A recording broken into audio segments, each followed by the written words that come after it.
नमस्कार। आपने मजिस्ट्रेट के सामने कोई कंप्लेंट फाइल की, लेकिन आपकी कंप्लेंट जो है मजिस्ट्रेट ने खारिज कर दी, यानी डिसमिस कर दी। तब इस प्रकार से परिवाद खारिज हो जाने पर आपको कौन से उपचार प्राप्त होंगे एज अ कंप्लेनेंट, और उस व्यक्ति को जिसके अगेंस्ट में कंप्लेंट फाइल की गई है यानी आरोपी व्यक्ति को कौन से उपचार प्राप्त होंगे। इन सब बातों पर इस वीडियो में डिस्कस करेंगे, तो बने रहिएगा शुरू से लेकर अंत तक। तो सबसे पहले हम बात करेंगे कि ये आखिर परिवाद होता क्या है।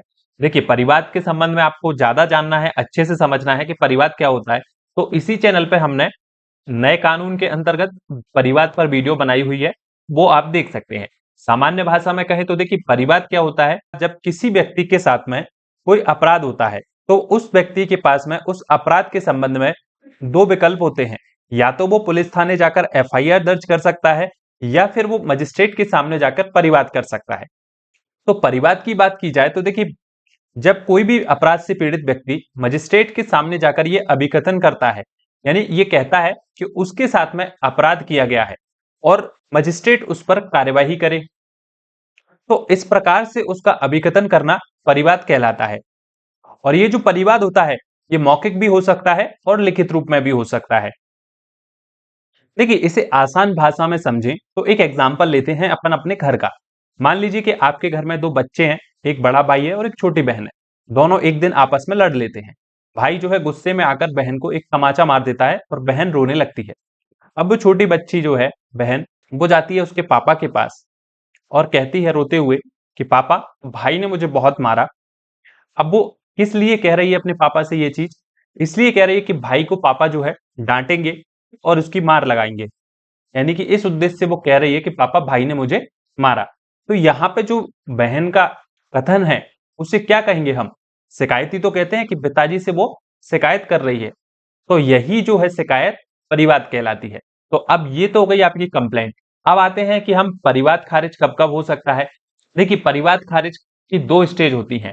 पहली स्टेज, आदेशिका जारी होने से पहले, यानी जो भी प्रोसेस इशू होती है, समन या वारंट, उससे पहले परिवाद खारिज होता है, तो वो आपका सेक्शन 226 के अंतर्गत खारिज होता है।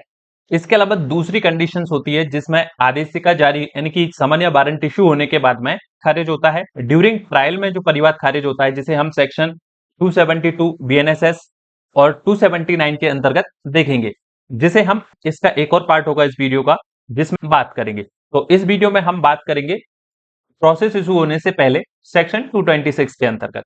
पहले सेक्शन 226 क्या कहता है, इसको पढ़ते हैं, देन हम इसे समझेंगे। यदि परिवादी और साक्ष्यों के शपथ पर कथन किए गए यदि कोई हो, और धारा 225 के अधीन जांच या अन्वेषण के यदि कोई हो, परिणाम पर विचार करने के पश्चात मजिस्ट्रेट की यह राय है कि कार्रवाई करने के लिए पर्याप्त आधार नहीं है, तो वह परिवाद को खारिज कर देगा। तो इसे हम संक्षेप में समझें। इस सेक्शन कहता है कि यदि केस में यानी मामले में कोई भी कार्रवाई करने के लिए सफिशिएंट ग्राउंड नहीं है, तो वो परिवाद खारिज कर देगा। अब ये सफिशिएंट ग्राउंड नहीं है, ये चीज पता कैसे चलेगी? तो बोलता है सेक्शन 226 कि 223 के अंतर्गत जब परिवाद फाइल होता है, तो परिवादी और साक्ष्यों के कथनों की परीक्षा की जाती है। तो उन कथनों की परीक्षा जब होती है, उस चीज को ध्यान में रखे। और सेक्शन 225 के अंतर्गत जब जांच मजिस्ट्रेट करता हो या पुलिस अन्वेषण करती है, उस अन्वेषण या जांच के परिणाम पर विचार करने के बाद में मजिस्ट्रेट को यह लगता है कि कार्रवाई के लिए पर्याप्त आधार नहीं है, तो वो मजिस्ट्रेट परिवाद खारिज कर देगा। जैसे कि मान लो परिवादी ने परिवाद तो फाइल किया, लेकिन उस संबंध में कोई भी साक्ष्य जो 223 के अंतर्गत पेश होते हैं, ऐसा कोई साक्ष्य नहीं दिया, यानी साक्ष्य का अभाव है, जो कंप्लेंट में है वो सही से समर्थित नहीं हो पा रहा है, तो खारिज कर सकता है। देन जांच अन्वेषण में पुलिस ने क्या है, जांच की, और जांच में ये पाया कि इस प्रकार की कोई घटना ही नहीं हुई है, उस कंडीशन में मजिस्ट्रेट आपके परिवाद को खारिज कर देगा। तीसरा, आपने गलत जानकारी कोई दी है या कोई टेक्निकल रीजन है, आपने पर्याप्त चीजें जो है जिस फॉर्मेट में चीजें होनी चाहिए थी उसमें नहीं है, तो इन सब कारणों से आपका परिवाद जो है खारिज कर दिया जाएगा। इसे शॉर्ट में समझे तो देखिए, आपने कोई कंप्लेंट फाइल की, स्टेटमेंट और जो भी आपके स्टेटमेंट और विटनेसेस के जो स्टेटमेंट थे, उनको देखकर या मजिस्ट्रेट ने जो भी इंक्वायरी और इन्वेस्टिगेशन कराई, उसको देखने के बाद मजिस्ट्रेट को यह लगता है कि कार्रवाई के लिए पर्याप्त आधार नहीं है, तो वो आपकी कंप्लेंट को डिसमिस कर देगा। ठीक है, ये चीज हो जाएगी। अब इस डिसमिसल का परिणाम क्या होगा? देखिए, एक्यूज्ड पर इसका इफेक्ट पड़ता है, जिसको हमने आरोपी बनाया है। सेक्शन 226 के अंतर्गत जब आपका परिवाद जो है खारिज हो जाता है, तो ये किसी भी प्रकार का ना तो अभियुक्त को उन्मोचन देता है, ना ही ये एक्विटल होता है, यानी कि दोष मुक्त होता है। क्यों? क्योंकि देखिए, आपने परिवाद फाइल किया है और प्रारंभिक स्तर पर मजिस्ट्रेट ये जांच करता है कि कोई भी मामला बनता है या नहीं बनता है। तो इस कंडीशन में खारिजी का परिणाम ना तो दोष मुक्ति है, ना ही दोष सिद्धि है। ये चीज ध्यान रखना है। देन अब बढ़ते हैं आगे।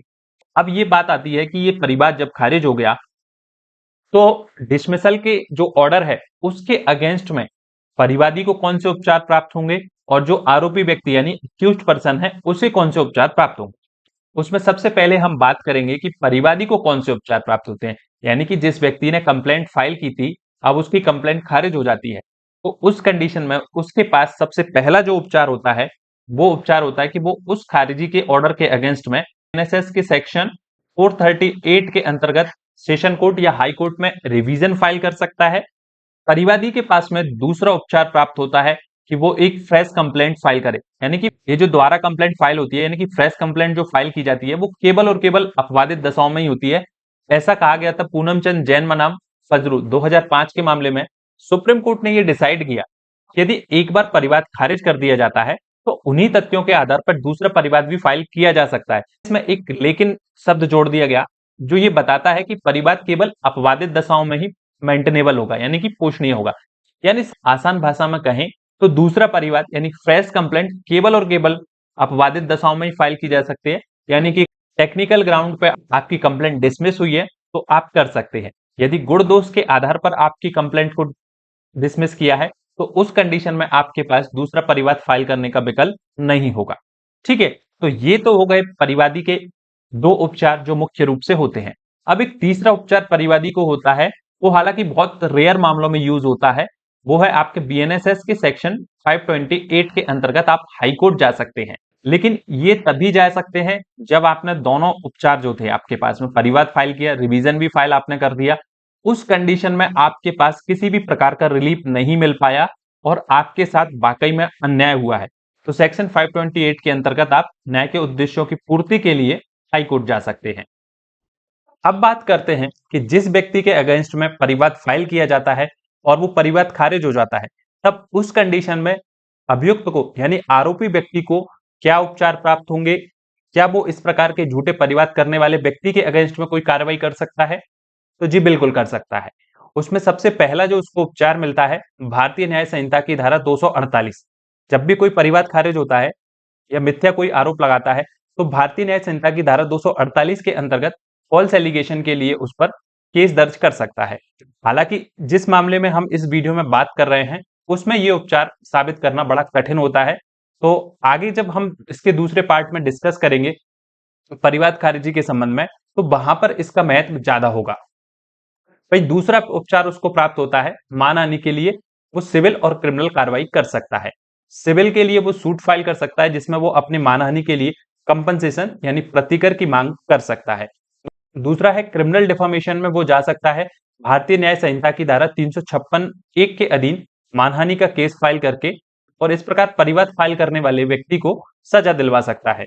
इस प्रकार परिवाद खारिज हो जाने पर ये दो प्रमुख उपचार जो हैं एक्यूज्ड पर्सन को प्राप्त होते हैं।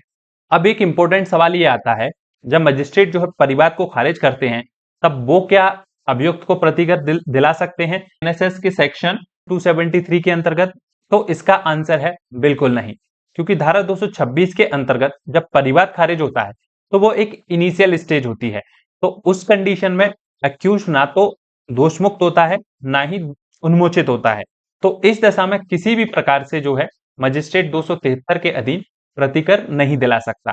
273 के अंतर्गत प्रतिकर कब दिलाता है अभियुक्त को, वो हम नेक्स्ट पार्ट में देखेंगे। तो इस तरीके से परिवाद खारिज होने पर परिवादी और अभियुक्त को उपचार प्राप्त होते हैं।